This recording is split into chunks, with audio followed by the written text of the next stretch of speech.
Can someone with osteoporosis use power plate? Well, if you're cleared for cardiorespiratory and weight-bearing exercise, absolutely. In fact, there are many studies that point to power plate being able to help with rebuilding bone tissue and even improving bone density. So using power plate in your daily routine or even just stretching on it can absolutely help. I became involved with power plate, actually using it myself and with clients about 12 years ago. In the fitness facility where I was working, there were multiple power plates. And after looking into the science behind them, I realized that I really wanted to be using them with all my clients and on myself, noticing how much it improved my daily.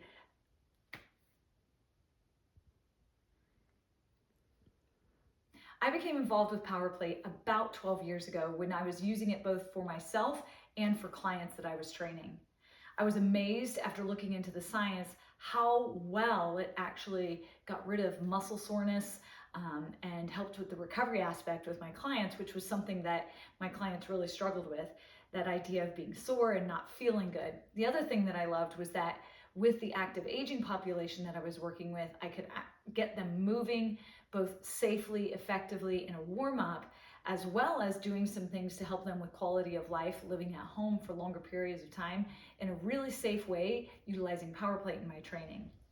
Fast forward, I've been working as a master trainer, master educator, writing, programming, and training for power plate now for almost 7 years.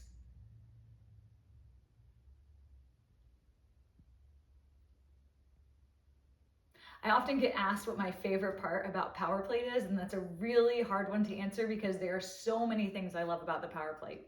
I think, honestly, my number one most favorite thing about the power plate is the fact that if I use power plate to stretch at the end of my workout, I'm almost never going to be sore.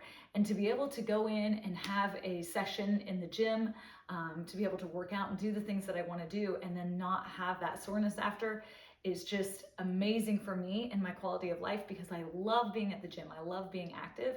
But I will say that my second most favorite thing is the fact that I can get in, a 10-minute workout and it has the impact of like a 30 or 45-minute workout. So I love that it saves me a lot of time.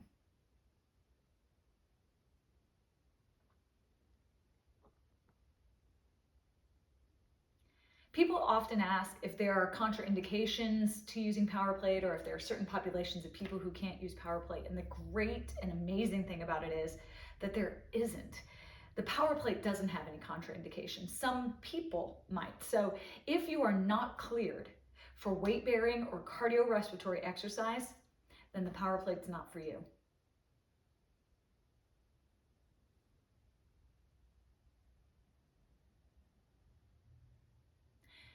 Can I add weights to the Fit for Fall workouts? Absolutely. So you'll see that we're using a weighted ball or slam ball in some of the workouts.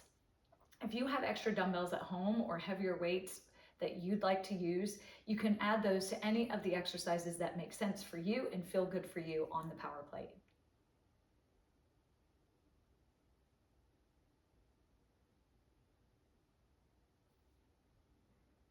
I often get asked, how many workouts a week can I do on the power plate?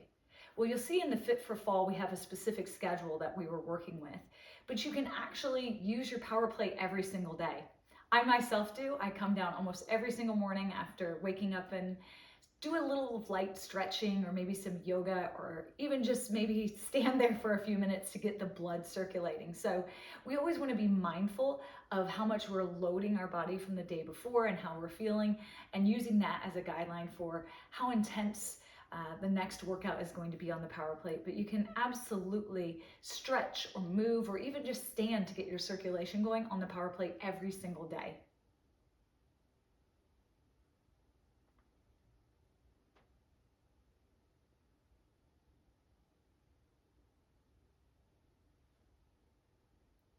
What is the purpose of the different frequencies for whole body vibration? Well, this particular model, the Move, has 6 levels or 6 different frequencies. It starts at 30 low and moves all the way up to 40 high. What we found is that whole body vibration in the body really feels good at that 30 to 35 low when we're warming up.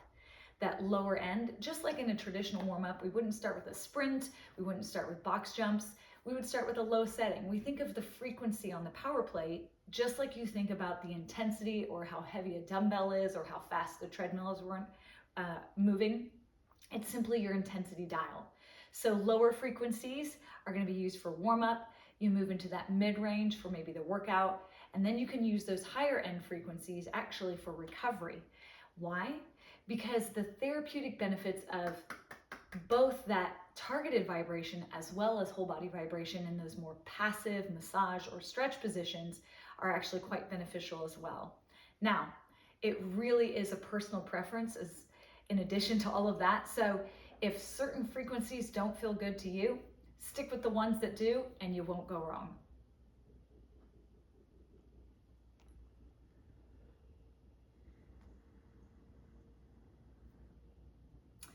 We sometimes get asked, should I be feeling more or less sore after using Power Plate? Well, it depends. And I know that may not be the answer that you want to hear, but because the intensity of the workout itself, because Power Plate is doing more for your body, more neurological activations, more muscular activations in less time, sometimes you will notice that you are more fatigued after a workout or feel exhausted, even after a short workout like these Fit for Fall workouts. However, the benefits of working out on top of Power Plate are that we're recovering while we're working. So the circulation aspect, the fact that we can pump nutritious blood, nutrient-rich blood back to those muscles while we're working means that we will typically be less sore even after very intense workouts on the Power Plate.